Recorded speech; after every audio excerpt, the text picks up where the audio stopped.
સૌને જય સિયારામ, જય માતાજી। પરમ પૂજ્ય વંદનીય એવા સંત શ્રી હરિહરદાસ ગિરીશ બાપુ, અત્રે ઉપસ્થિત સર્વ માતાજીના ભાવિક ભક્તો, આપનું હાર્દિક સ્વાગત છે। 2025નો નવરાત્રિ મહોત્સવનો કાર્યક્રમ આમ તો દર વર્ષે થાય છે। આપણે નવરાત્રિની જાહેરાત કરવાની જરૂર જ નથી, પહેલાં તો હું કહું છું, કારણ કે આપણો નવરાત્રિનો કાર્યક્રમ લગભગ ગુજરાત તો આખું જાણે જ છે, પણ ઇન્ડિયા લેવલે પણ આપણું કાર્યક્રમની રૂપરેખા પ્રસરણ થાય છે। માટે આપણે અહીંયા આપણે શું જાહેરાત કરવાની જરૂર છે? આપણને નથી ખબર, બહારના લોકોને કદાચ આપણે અહીંની માહિતી આપવાની જરૂર હોય, પણ આપણે માહિતી લેવાની જરૂર નથી। આપણે રોજ નિહાળીએ છીએ, રોજે રોજ નવું નવું સાંભળીએ છીએ, દરેક કાર્યક્રમોને માણીએ છીએ, દરેક ધાર્મિક પ્રસંગોમાં આપણે જોતરાયેલા હોઈએ છીએ, બાપુ સાથે સતત આપણે રહેતા હોઈએ છીએ। અને મારો તો અનુભવ છે, ગઈ પૂનમના દિવસે જ્યારે બાપુ અહીંથી સત્સંગ આપતા હતા તે વખતે આર્થિક પરિસ્થિતિની ચર્ચા આવી નવરાત્રિ માટે, અને વિસર્જનનો ભંડારો, ગણેશ વિસર્જનનો ભંડારા માટે કીધું કે ભંડારો પણ મેં કંઈ કોશિશ કરી નથી, આપોઆપ બધું એની મેળાએ પૂરું થાય છે। અને આપણે જોઈએ જ છે કે બાપુ પાસે અહીંયા રૂપિયાનું કંઈ ઝાડ નથી, એનો અનુભવ આપણે કરીએ છીએ। ક્યાંથી આવે છે, કોણ લાવે છે, એ બધું એની રીતે પાર પડ્યા કરશે, અને એ પાર પડતું હશે એમાં આપણી બધાની મહેનત હશે, પણ મહેનત કરાવનાર પણ આ જ બેઠી હોય ને તો જ આપણે મહેનત કરીએ, બાકી એમને આપણે અંદર કંઈ દોડી જતા નથી।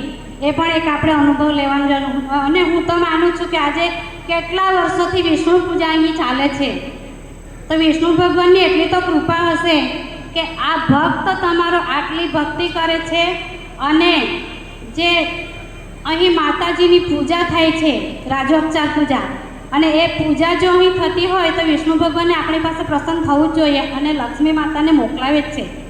અને એ જ રીતે કદાચ આપણા કાર્યક્રમ પણ પાર પડતા હશે, અને એ જો સાક્ષાત અહીં નહીં ઉપસ્થિત હોય ને તો ગમે જેટલા કરોડપતિ આજે કરવા માગે ને તો પણ નથી થતું। ત્યારે આજે તમે ચેક કરશો ને તો બાપુના ખિસ્સામાં કદાચ શું હશે હું નથી કહી શકતી, પણ એ અનુભવવાની વાત છે। એટલે હું તો કંઈ જ નથી કહેતી, પણ આની પાસે વિશ્વાસ ને શ્રદ્ધા રાખજો, અને બાપુ કંઈ ડગી જવાના નથી। કોઈ કહેશે કે પૈસા નથી, આર્થિક સ્થિતિ નબળી છે, આમને આમ ક્યાં સુધી ચાલવાનું? પણ નહીં, એ કાર્ય સદાને માટે ચાલતું રહેશે, એ ક્યારેય અટકવાનું નથી, અને બાપુ પણ અટકવાના નથી। કેમ નથી અટકવાના? કારણ કે એમણે એમને હિંમત આપી છે, અને એ એમની પાસે કરાવે છે, એમને નિમિત્ત બનાવ્યા છે ફક્ત, એ એમની પોતાની ઈચ્છાથી નથી કરતા। કારણ કે હું તો જ્યારે એક નાનું સ્થાન હતું ને ઘરમાં, ત્યારથી એમની ઉપાસના, સાધના, અનુષ્ઠાન બધું સાથે રહીને જોતી આવી છું, કરતી આવી છું, એમની પૂજામાં પણ ભાગ લીધો છે, બધું જ કર્યું છે। એટલે હું મારા પોતાનો અનુભવ, જ્યાં સુધી મને અનુભવ છે ત્યાં સુધી તો હું કહીશ જ કે આ બધું બાપુ નથી કરી રહ્યા, આ બધું કરાવડાવે છે, આ જ કરાવડાવે છે। એટલે બાપુ પાસે નહીં વિશ્વાસ રાખો તો વાંધો નહીં, પણ એક માને ઓળખજો। માને ઓળખશું ને તો આપણામાં ઓટોમેટિક ભાવ જાગશે કે ખરેખર જગદંબા શું છે, અને જગદંબા શું છે એ ત્યારે ખબર પડશે કે આ કાર્ય કઈ રીતે થાય છે। એમની જો ઈચ્છા નહીં હોય ને, એમની ઈચ્છા ના હોય તો નહીં કરી શકીએ। માટે શ્રદ્ધાનો હો વિષય તો પુરાવાની શું જરૂર, એ હું સતત કહેતી આવી છું। ભલે અહીંયા માથા ઓછા દેખાશે, પણ માથા ઓછા દેખાય એનો મતલબ એવો નથી કે બાપુનું કાર્ય બહુ ધીમું ચાલે છે, નહીં, બાપુની પ્રગતિ બહુ ઝડપી થાય છે। કેમ ઝડપી થાય છે? એ એમની અંદરની જે ભક્તિ છે ને, એ ભક્તિને ઓળખીશું ને તો જ ખબર પડશે। બસ વિશેષ કંઈ કહેતી નથી। આપણામાં માતાજી જેવી પ્રેરણા કરે એ રીતે તમે અહીંયા હેલ્પ કરજો, આર્થિક રીતે કરો, તનથી કરો, મનથી કરો, ને નહીં થાય તો ફક્ત ગરબાના ગ્રાઉન્ડ પર આવીને ફક્ત ખેલૈયા બનીને ગરબા પણ કરજો, એ પણ શ્રદ્ધાથી કરજો। અને અહીંયા જે સવારથી જે પૂજા થાય છે એમાં પણ તમે ભાગ લેજો। બસ એટલું જ કહું છું, બીજું કંઈ કહેતી નથી। જય માતાજી, જય સિયારામ। ખૂબ ખૂબ ધન્યવાદ। આપણી વચ્ચે બેડાથી હિતેશભાઈ એમની ટીમ સાથે આવ્યા છે, ખૂબ જ સહયોગ અને સહકારમાં રહે છે તેવા હિતેશભાઈને હું 2 મિનિટ માટે વિનંતી કરું। હિતેશભાઈ આહિર।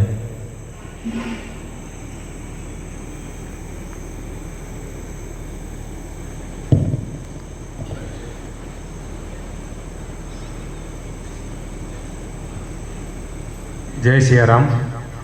બધી વાતો થઈ જ ગઈ છે, વધારે મારે બોલવું નથી. 2 જ મિનિટ આપી છે, પણ બાપુનો ફોન પણ આવ્યો હતો અને કાલે મનોજભાઈ રાજુભાઈએ પણ વાત કરી હતી કે મિટિંગમાં આવવા પડશે. મેં કહું આમાં કહેવાનું નહીં રહે.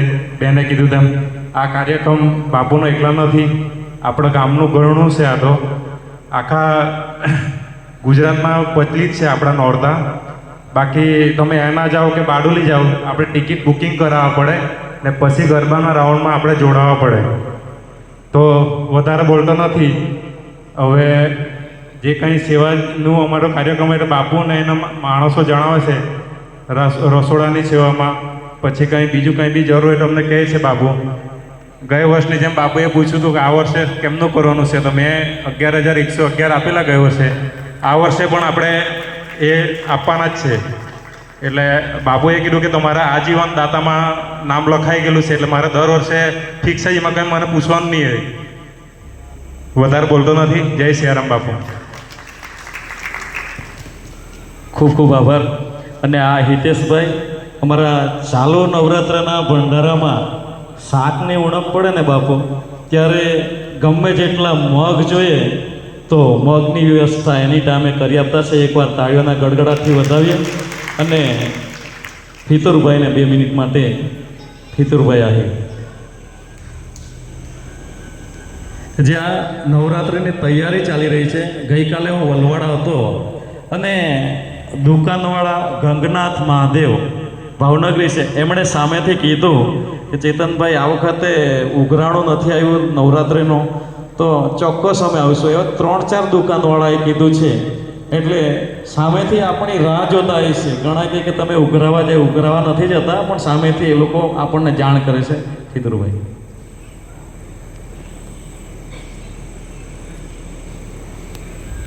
પરમ પૂજ્ય હરિહરદાસ ગિરીશ બાપુ, અહીં ઉપસ્થિત તમામ મા જગદંબાના ભક્તો, સૌને જય માતાજી, જય સિયારામ, જય શ્રી કૃષ્ણ. નવરાત્રનો ઉત્સવ ખરેખર આનંદ અને ઉત્સાહનો ભરેલો હોય. આપણા હિન્દુ ધર્મના ઘણા બધા તહેવારો આવે છે અને એની અંદર સૌથી વિશેષ તહેવાર કહેવાય તો નવરાત્ર. આમ તો દિવાળીનો પર્વ બહુ મોટો કહેવાય છે, પરંતુ એ 5 દિવસમાં એની પુનરાવૃત્તિ થતી હોય. પણ નવરાત્ર 9 દિવસ અને 10મે દશેરો. પણ જ્યારે પૂરો થાય ત્યારે એમ લાગે આપણને કે નવરાત્ર 3 દિવસનો થયો. કાલે ચાલુ થયો, મધ્યસ્થ દિવસ રહ્યો અને બીજે દિવસે પૂરો થયો. એટલો શક્તિનો સ્ત્રોત અંદર હોય છે, શક્તિનો પ્રભાવ એટલો જબરજસ્ત હોય છે કે એના દિવસો ક્યાં જાય એ ખબર પડતી નથી. અને નવરાત્ર શક્તિ મેળવવાનું પર્વ છે. જીવનની અંદર ઘણી બધી વિટામણાઓ હોય, ઘણી બધી મુશ્કેલીઓ હોય, તો આવા નવરાત્ર જેવા માતાજીનો સ્ત્રોત, જે શક્તિ જબરજસ્ત વ્યાપ્ત થાય છે. અને શક્તિ મેળવવા માટે થર્મલ પાવરની જરૂર હોય ત્યારે ત્યાં શક્તિ એકત્રિત થાય. તો અહીં પૂજ્ય બાપુ જે માતાજીની ભક્તિ દ્વારા જબરજસ્ત એની ઉર્જા આપણને પીરસી રહી છે. બાપુ દ્વારા જે માતાજીની શક્તિ, અહીંયા જે શક્તિનો પ્રવાહ ઉત્પન્ન થાય એમાં આપણે સૌ તરબોળ થઈએ છીએ. અને આપણા જીવનમાં જે કંઈ વિટામણા હોય અને તકલીફો હોય એ માતાજીના ચોકમાં આવ્યા પછી બધી દૂર થાય છે. એવી શક્તિનું પર્વ આપણે ઉજવવા જઈ રહ્યા છે. તો એમાં કોઈએ કમી અને કકાશ રાખ્યા વગર તન મન ધનનો સહયોગ કરવો એ આપણી ફરજમાં આવે છે. બધાએ જ કીધું છે કે આપણો નવરાત્ર ઉત્સવ ગુજરાતનું દરેક દેશોમાં લોકો જોઈ છે અને જબરજસ્ત થાય છે. તો એના આપણે બધા જ ભાગીદારી છે, આપણા બધા સહયોગથી થાય છે. પૂજ્ય બાપુ માતાજીની ભક્તિ બહુ વર્ષોથી કરે છે. માતાજીના એ બહુ લાડકા દીકરા તરીકે હું એમનો રૂપમાં આપું છું. પરંતુ એ દ્વારા આપણને કંઈક લાભ મળે છે. પરમ પૂજ્ય બાપુને કોટી કોટી વંદન કે બાપુ તમે અહીં એક જબરજસ્ત ધૂણી ધખાવી કે વારંવાર અમારા જીવનને બધે લાભ મળ્યા અને જીવન અમારું કુખાર થયું તો પૂજ્ય બાપુ તમને કોટી કોટી વંદન. તો આપણે બધા જ એમાં જોડાઈએ, તન મન ધન સહયોગ. તો ખરેખર કહેવા જવાની ઈચ્છા નહીં, પણ સૂચન છે આજે મારા ચેતનભાઈનું, તો હું 13,000 રૂપિયા પણ દાન કરીશ. બસ નહીં. ખૂબ ખૂબ ધન્યવાદ ચતુરભાઈ. અને આજ સુધી તો આપણે જેમના મુખથી સંગીત સાંભળ્યું એવા અનિલભાઈએ પણ કંઈક કહેવું છે, તો અહીં આવે. અનિલભાઈ, તમે કહેતા હતા ને મારે બોલવાનું છે એટલે આવો.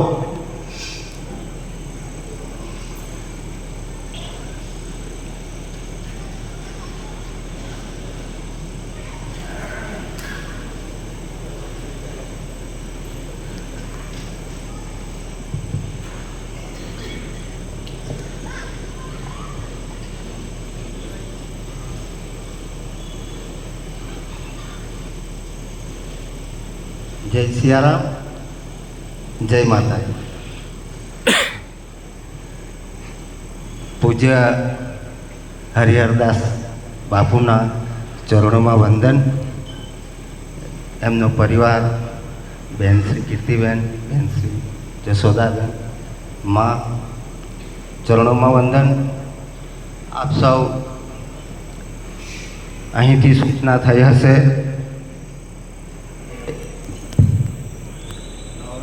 નવરાત્ર માટે ચર્ચા કરવાની હોય તો તમે પધારજો. એ રીતે અહીંથી નિમંત્રણ થયું હશે, એ નિમંત્રણને માન આપી આપ સૌ પધાર્યા છો. આ તમામ મિત્રોને મારા પ્રણામ. જય સિયા. હવે આપણો વિષય બોલવાનો નથી. આપણું આ બરાબર છે, આ પકડાવે છે આપણું, પણ આપણે બોલી શકતા નથી. પહેલી વાત તો છે, હું ગાઈ શકું થોડું ઘણું, બોલી શકતો નથી. પણ છતાં પૂજ્ય બાપુના ચરણોમાં રહી મારી વાણી થોડી પવિત્ર બને એટલા માટે બે શબ્દો બોલીશ. મિત્રો, 2025 નવરાત્ર મહોત્સવ એ મહોત્સવને આપણે મહામહોત્સવ એનાથી કંઈ ઊંચું બિરુદ આપીએ તો પણ ઓછું પડે, એ રીતે આપણે એની ઉજવણી કરીએ છીએ. પણ દર વર્ષે થાય છે, પણ આ વખતે થોડું વરસાદ એનો માહોલ કંઈક અલગ હતો. એટલે ખાસ તો હું પહેલાં જ બાપુના ચરણોમાં માફી માગું એટલા માટે કે અત્યારે 2-4 દિવસ થયા અમે બેઠા હતા, પૂજ્ય બાપજી સામે બેઠા હતા, અમે 5-7 જણા એમની સામે બેઠા. હવે ચર્ચામાં આવ્યું હતું ભાઈ શ્રી સુનિલભાઈ, ભાઈ શ્રી ચેતનભાઈ, ભાઈ શ્રી ઉત્પલભાઈ બહુ સારું બોલે છે. આ લોકો, એ લોકોના તોલે આપણું ગજું નથી, પણ એ પણ સાથે હતા. અમે ચર્ચામાં આવ્યું હતું કે વરસાદ આ રીતે કરે છે, આપણી માટે ખર્ચા બહુ મોટા છે, લાખોમાં છે, તો બાપુ શું કરીએ, આ વખતે થોડું આપણે માંડી વાળીએ તો. આ સ્વાભાવિક વસ્તુ હતી. પણ જ્યારે આ વર્ષે આપણે તા મુલતવી રાખીએ એ જ આ શબ્દો પડી એટલે મારું ધ્યાન બાપુનો ચહેરો લોહી વગરનો થઈ, લોહી વગર. એટલે મેં ધ્યાન આપ્યું હશે. હવે એમનો ચહેરો તો ઘડી કૃષ્ણમાં રૂપી થઈ જાય છે, ઘડી મારા અનુભવ છે, એ વાતમાં જવું નથી, પણ ફીકો થયો. એ મનોમન કદાચ કહેતા હશે, હા હવે આ લોકો મારી જોડે રહેનારા, હું માફી માંગી રહ્યો છું એના શબ્દોની વાત કરું છું કે મારી સાથે રહેનારા વ્યક્તિઓ ના પાડે છે, હું શું કરું? કારણ કે મારે તો આધાર છે, તમે આપણે બધા હોઈશું તો ને. એ એમના હૃદયની શું કહેવાય ને, હૃદયની વિટંબણાઓ હું કહું છું. મેં પૂછ્યું નથી પણ મને એવું લાગે છે. એટલામાં બન્યું એવું કે ઉપરથી કોઈકનો ફોન આવ્યો. એમાં કીધું કે બાપુ તુમ આગે बढ़ो, हम तुम्हारे साथ. એવું ભગવાન જાણે, આપણે પૂછ્યું નથી, આ વાતમાં જવું નથી ને પૂછવું નથી કે બાપુ કોનો ફોન હતો, શું હતું. પણ આટલી વાત થઈ અને બાપુએ જ્યારે વાત કરી તો અમે જે બેઠા હતા એ બધાના હૃદય, બધાનું મન તરત પરિવર્તન થયું અને એક સુરમાં બધા આવી ગયા. મહેશભાઈ બધા સાક્ષી છે. એક સુરમાં આવીને કીધું કે બાપુ ચાલો નવરાત્રિ પાકી. તો કહેવાનો મતલબ મારો છે કે અહીંયા કોઈ દિવસ નવરાત્રિ અટકવાની નથી. કહેવાનો મતલબ બંધ થઈ શકે જ નહીં. બાપુની વાત બધી માનજો, બધી. પણ બાપુ એમ કહે ને, બાપુ ખુદ કે અહીંયા આ વર્ષે નવરાત્રિ થવાની નથી, કોઈ માનતા નહીં, થશે જ. અહીંયા નવરાત્રિ બંધ ના થાય. કહેવાનો મતલબ મારો કે જેની અંતર લાગણીઓ, જેનું આંતરમન માં સાથે જોડાઈ ગયું છે, પૂરું. આપણે ફક્ત મગજના, મનના વેલ્યા વેડા કરીએ છીએ એમની સાથે. તો બાપુ અમારાથી તે દિવસે થોડું એમ કહેવાય ગયું, ક્ષમા કરજો. અને હવે જે થોડા દિવસો રહ્યા છે તો અહીંથી આપણને જે પણ કહેવામાં આવે હવે આ તૈયારી કરવાની છે, હવે આ કરવાનું છે, તો મિત્રો આપણે બધા જ સાથે મળી અને આ નવરાત્ર મહોત્સવને પાર પાડીશું, ઉજવીશું. પાર તો પડવાનો છે. બાપુની સાથે રહીશું.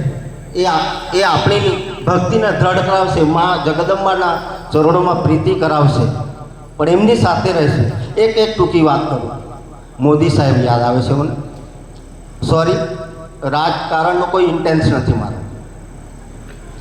નવરાત્ર મહોત્સવ 2025 એ પહેલાં 2012માં આપણે નામ મહોત્સવ કર્યો.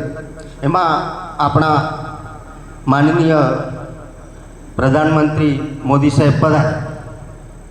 એમણે કીધું હતું કે બાપુને, ગિરીશ બાપુને કોણ નથી જાણતું. એમના કામથી ઓળખે છે, એમના નામ, એમના શબ્દો છે, એમના નામથી ઓળખે છે, એમના કામથી ઓળખે છે. હું પણ ઓળખું છું, એમના શબ્દો. હવે નામ મહોત્સવની વાત છે, મોટો કાર્યક્રમ. હવે એમણે એમ કીધું કે બાપુ એ બધું જ કરી શકવા સક્ષમ છે, બધું જ. આવા નાના નાના કાર્યક્રમોથી લઈ મોટા મોટા કાર્યક્રમોથી લઈ બધું જ કરવા સક્ષમ છે.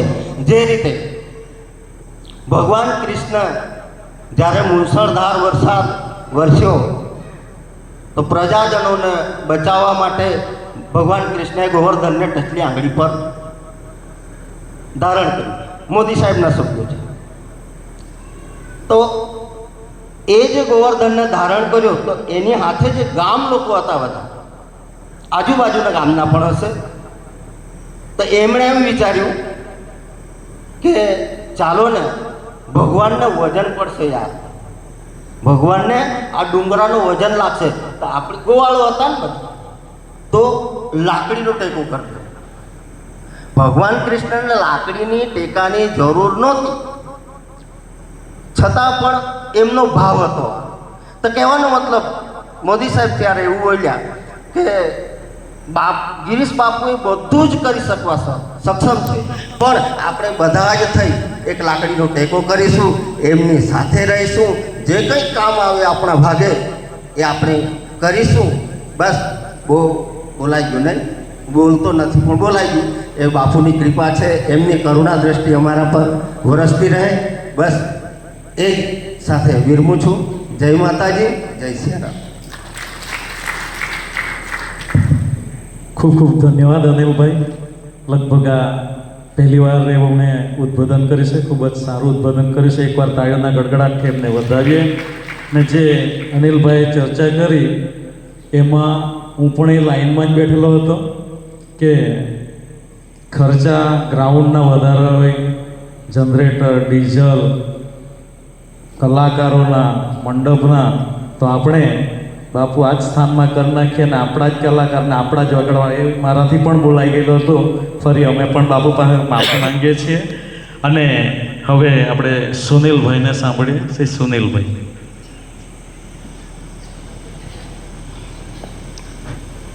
પ્રાતઃ સ્મરણીય પૂજ્ય ગુરુદેવ, એમનો પરિવાર તેમજ સૌ ભાઈ ભક્તો બધાને જય સિયારામ, જય ગુરુદેવ. બધા જ બાપુ બોલે એની રાહ જોતા છે કે બાપુ ક્યારે ચાલુ કરે અને આપણને ગાઈડ આપે. પણ હવે આયોજકોનું કંઈ આયોજન હોય એટલે બે શબ્દ કહેવા પડે. અનુષ્ઠાનના બેઝ પર બાપુએ ચાલુ કરેલી નવરાત્રિ એકદમ નાના પાયા પર રમાતી હતી અને આજે વિશાળ કદ પર જઈ રહી છે. એમ કહેવાય કે જેનું સપનું મોટું હોય એની પરીક્ષા પણ મોટી હોય. અનિલભાઈએ કીધું એમ કે ખરેખર બધા છે બાપુ સાથે જ. બાપુની શક્તિ, બાપુના આશીર્વાદ એનો પણ આપણને બધાને જ અનુભવ છે. બાપુ કેટલા શક્તિશાળી છે કહેવાની જરૂર જ નથી, કારણ કે દરેક કુટુંબે એનો લાભ લીધો છે. અહીંયા બેસેલા મોટા ભાગના એ લીધો જ છે અને આપણા પર એની અમી દ્રષ્ટિ છે જ, એમાં પણ શંકા નથી. પણ એમ કહેવાય ને કે માના કે પૈસા ખુદા નહીં લેકિન ખુદા સે કમ ભી નહીં. જ્યારે નાણાકીય મેટર આવે, પ્રોગ્રામ તો માની યોજનાથી, બાપુના તપોબળથી ભક્તિ જેટલી થાય એટલે અટકતું જ નથી. પણ જ્યારે પ્રોગ્રામ પૂરા થાય અને પછી જ્યારે એનું આયોજન કરવાનું થાય, એ આયોજન સારી રીતે પાર પડે એ માટે આપણે બધા ભેગા થયા. એમ તો દર વર્ષની જેમ બધા જ ભક્તોએ કીધું એમ આ પેલા ભાઈએ પણ કીધું કે એમાં કંઈ કહેવાનું હોય નહીં, મારું પર લખી નાખજો. એવી જ રીતે બધા 11,000, 10,000 રૂપિયા, કોઈ 1,000 રૂપિયા, કોઈ 5,000 રૂપિયા આજીવન સભ્ય. અને મારું તો એક એવું મગજ ચાલે કે આપણે બધા જ આજીવન સભ્ય બની જાય નવરાત્રિના. ભલે પછી 100 રૂપિયાના હોઈએ, 500 રૂપિયાના હોઈએ, સેવા એ સેવા છે. પછી 1,00,000 રૂપિયાની હોય કે 100 રૂપિયાની હોય, બરાબર ને? રામ સેતુ બાંધ્યો, બધાએ મોટા પથ્થર નાખ્યા, ખિસકોલીએ ખાલી રજકણ લીધી, રેતી લીધી. સેવા એ સેવા છે. એ માના ચરણોમાં પહોંચી જાય, બાપુના ચરણોમાં પહોંચી જાય. દેવી ભાગવતમાં કીધું મા જગદંબાએ કે મારી સેવા જે અખંડ કરે એની સેવા કરો, એ મારી જ સેવા છે. એટલે માને નહીં આરાધો તો ચાલે, ફક્ત બાપુને આરાધે ને તો પણ ઘણું બધું કામ થાય. પણ ક્યાંક આપણી શ્રદ્ધામાં કચાશ છે. આપણે એમ તો કહીએ કે બાપુ હું બેસેલો છું અને આપણે બધું કરી પણ છૂટીએ છીએ. પણ મારું એક એવું ચોક્કસ મેં તો તે દિવસે પણ કીધું બાપુને કે બાપુ કદાચ 250 માણસો મળી જાય ને આપણને 10,000 વાળા, તો પણ આપણી નવરાત્રિ સફળ થઈ જાય. કારણ કે આપણું બજેટ 25 થી 30 લાખની વચ્ચે થાય, બરાબર ને મહેશભાઈ? 25 થી 30 લાખની વચ્ચે આપણું બજેટ થતું હોય એટલે જેને ભગવાને કૃપા કરી છે. જો પરિસ્થિતિ તો બધાની રહેવાની, કરોડપતિ પણ આજે એના સંતુલનમાં જ એટલો ચાલતો હોય અને સામાન્ય માણસ પણ એની રીતે એટલી જ ચાલતો હોય.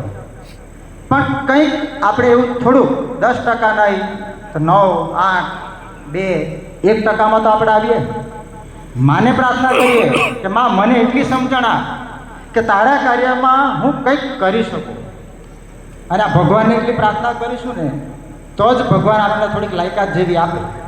બાકી આપણે એમ વિચારીએ કે મારું ભૂખ છે ને હું આપી દેવા, પણ માં ધારે ને તેના પરથી કંઈ પણ નથી લેતી. અને સામાન્ય માણસ, મજૂરી કરતો માણસ હોય ને એ પણ ઘણું બધું કરી શકે છે.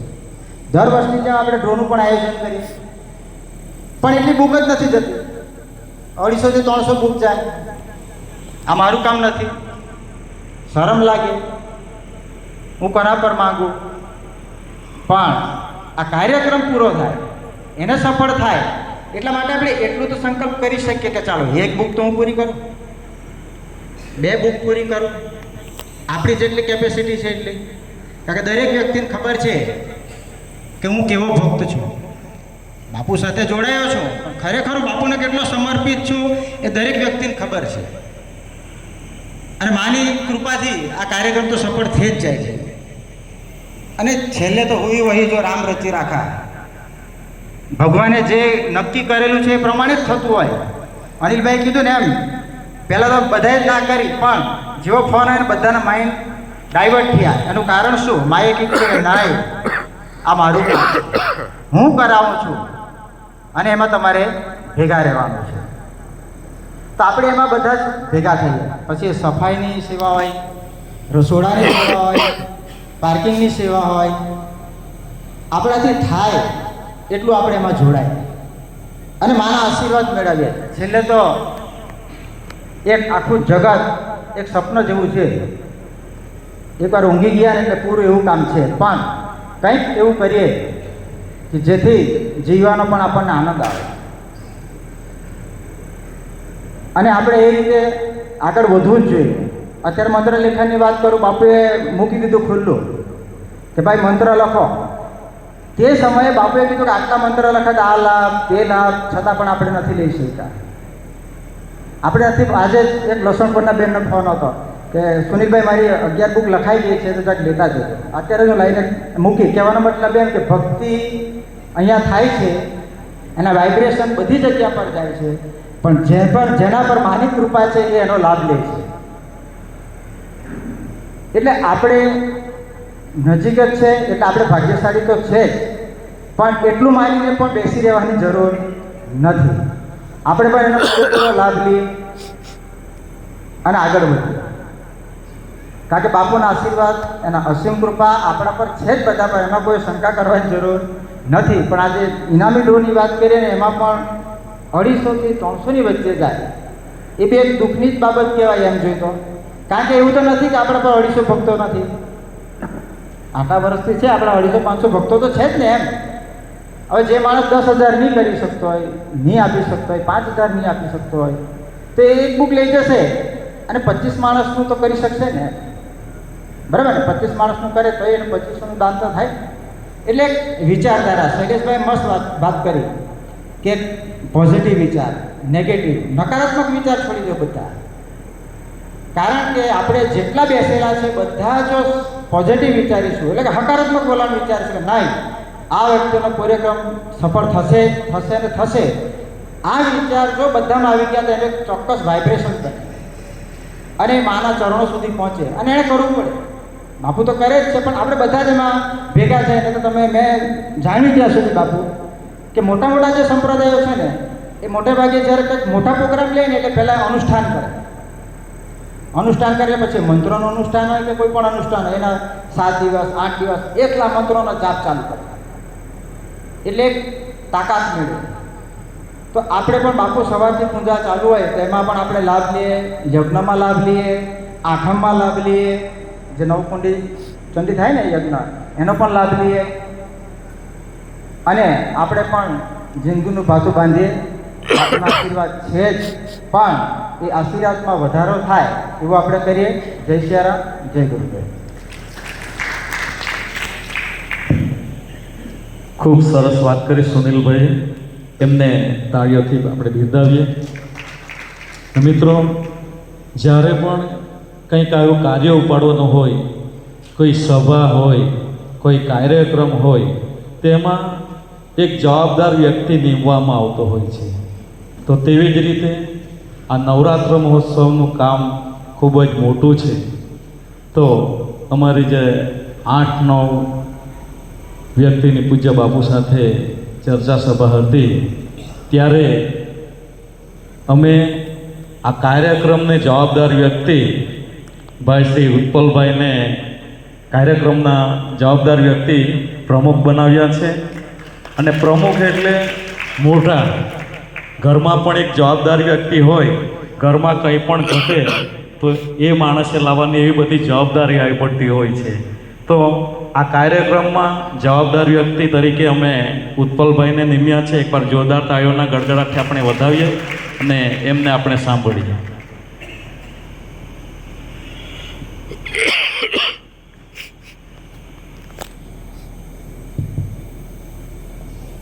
પરમ શ્રદ્ધેય ગિરીશ બાપુ, કુમુદબા, ઉપસ્થિત સર્વ ભાવિક ભક્તોએ, ચેતનભાઈએ જે વાત કરી કે આ નવરાત્ર મહોત્સવના પ્રમુખ તો આપણે બધા જ છે. એમાં હું કંઈ મોટો થઈ જવાનું એવું કંઈ નથી. આપણે બધા સરખા જ છે ને એવું કંઈ માની લેવાની જરૂર નથી. એક પહેલી સ્પષ્ટતા. બીજી એક વાત કે જે અનિલભાઈ જે થોડી ચર્ચા કરી એ ચર્ચા કરવા માંગતો નહોતો, પણ થોડી ચર્ચા જ નીકળી છે તો થોડી 5 મિનિટ વધારે લાવું છું, માફ કરજો.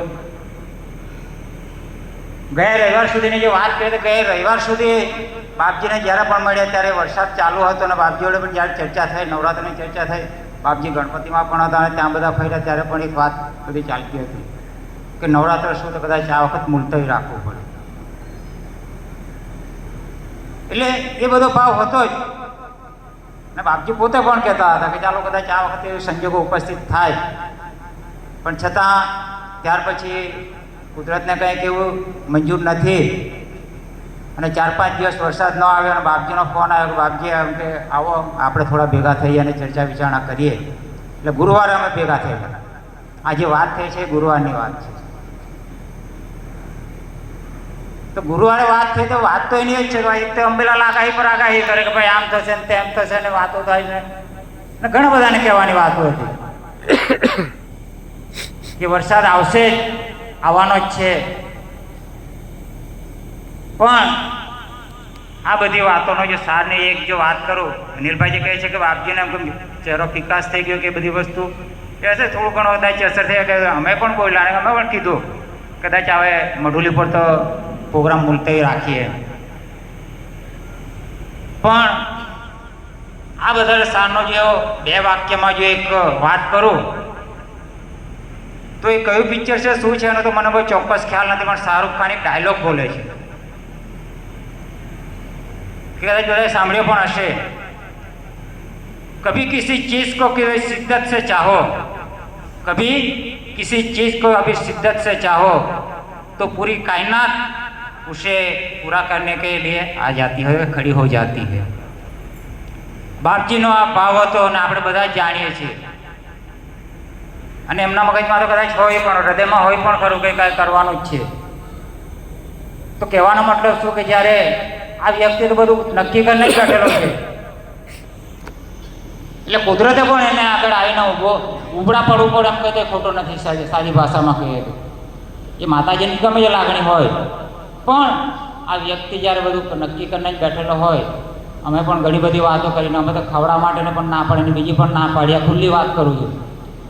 પણ એમાં એમની જે લાગણીઓ છે એને છેવટે આપણે ઉપરવટ જઈ શકતા નથી.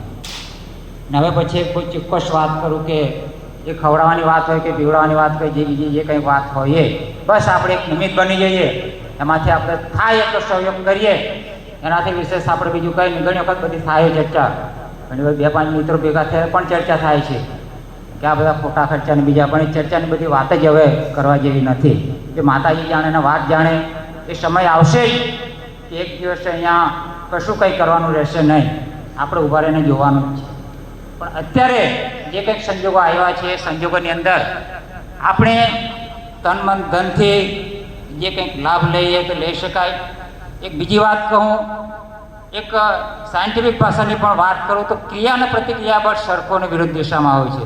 આપણે કોઈ દિલથી કામ કરીશું તો ક્રિયાનો પ્રતિક્રિયા બળ બળવાનું જ છે. આ સ્થાન સાથે જેટલા જોડાણમાં રહેશો, આ બાપને જેટલા સમર્પિત રહેશો, એનો પ્રતિક્રિયા બળ અને આશીર્વાદ આપણને મળશે જ, એમાં કોઈ શંકાને સ્થાન નથી. ઘણા બધા અનુભવ, મારે તો પણ અનુભવની વાત જ જુદી છે એટલે એમ તો હું ચર્ચા નથી કરતો. પણ એક સમર્પિત ભાવ સાથે આ સ્થાન સાથે જે કંઈક કરો એ કરતા રહો, કરીશો. શક્ય એટલું આ નવરાત્ર મહોત્સવમાં પણ આપણે એ સમર્પિત કરીશું એવી એક લાગણી. કારણ કે આપણે કરીએ ન કરીએ બધું થવાનું જ છે અને થતું રહે છે, પણ એમાં એક આપણો લાભ લઈએ એ 100ને મારી નમ્ર ભાવે અપીલ છે. અને આવો આ નવરાત્ર મહોત્સવને એક ઉજ્જવળ રીતે આપણે ઉજવીએ અને આમ તો થાય જ છે પણ એક સંપૂર્ણ સાહિત્ય ઉજવીએ એ 100ને લાગણી સાથે મારી શબ્દને મારી વાણીને વિરામ આપું છું. સૌને જય શ્રી કૃષ્ણ, જય શ્રી રામ.